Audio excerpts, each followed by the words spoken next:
गेल्या अनेक वर्षापासून साधारणतः 2022 पासून एक प्रलंबित विषय आहे. प्रशांत पाटील, सिद्धेश पाटील, देवेश पाटील, सुमित पाटील या चौघांनी एका बिल्डरशी एक ऍग्रीमेंट केला. साधा करार, म्हणजे रजिस्टरही नाही, नोटरीही नाही.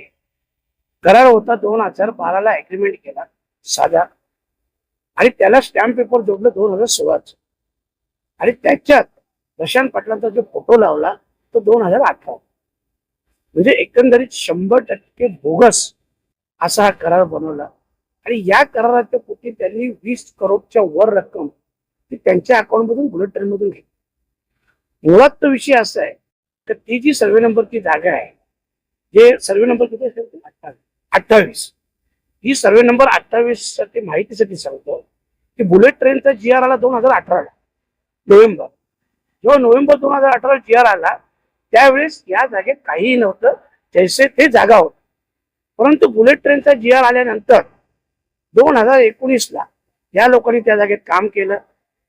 2021 ला हे लोक प्लस त्रिपाठी यांनी तिथे बिल्डिंग बनवली. म्हणजे 2018 नंतर खरं म्हणजे जागा फ्रीज होते, तुम्ही काहीच करू शकत नाही ऍज इट इज. पण 2021 केलं. का केलं यांनी?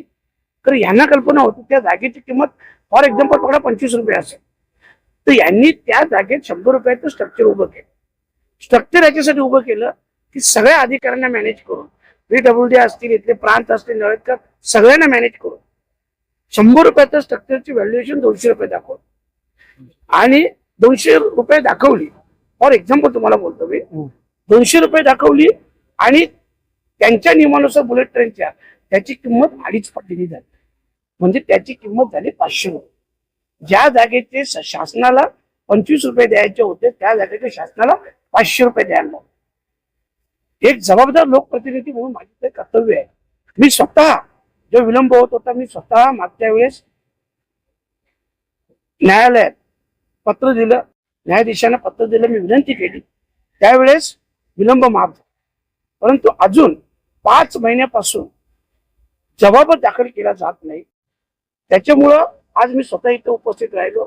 आणि तुमच्या माहितीसाठी सांगतो, ऑलरेडी ह्या लोकांनी 70 करोड प्लस रक्कम ही घेतलेली आहे.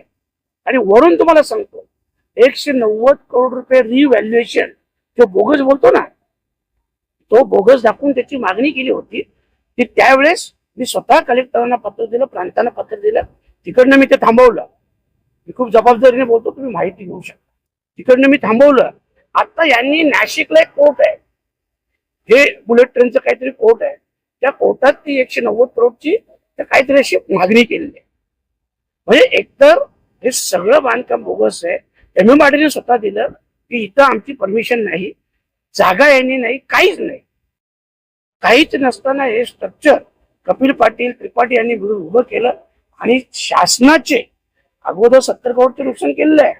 आता आणखी 190 करोडच्या आसपास परत रिव्हॅल्युएशनची मागणी केली आहे, जिला मी विरोध केलेला आहे, थांबवलेला आहे. आणि म्हणून ह्या लोकांवर हा गुन्हा दाखल व्हायलाच पाहिजे. परंतु वाईट कसं वाटतो तर ज्या नागपूर पोलिसांच्या हद्दीत आहे त्यांनी गुन्हा घेण्यास नकार दिला, नोंदवण्यास नकार दिला. आज या न्यायालयात 2023 पासून प्रलंबित आहे. गुन्हा नोंद करण्याची परवानगी दिली जात नाही. मला वाटतं 156(3) नुसार ना, 156(3) नुसार तो गुन्हा दाखल करण्याची परवानगी ही न्यायालयाच्या माध्यमातून 2023 पासून 2.5 वर्ष व्हायला ही परवानगी न्यायालयाकडून मिळत नाही. म्हणून आज मी स्वतः आलो होतो, ऐकलं. पुढच्या 27 तारखेला तारीख आहे, पुन्हा 27 तारखेला मी हजर असेल. कारण हा जो पैसा आहे हा आमच्या सर्वसामान्यांचा आहे. सर्वसामान्यांच्या करातून जे पैसे जातात ते पैसे आहेत हे. आणि म्हणून ह्या गोष्टीला माझा तीव्र विरोध आहे. कुठल्याही परिस्थितीत या लोकांवर गुन्हे दाखल हे व्हायलाच पाहिजे. आणि हा जो विषय जो मी बोललो, त्याचे माझ्याकडे कागदोपत्री सगळे पुरावे आहेत. आणि हे सगळे पुरावे देखील माननीय न्यायाधीशांसोबत आम्ही सादर देखील केले, सगळे पुरावे.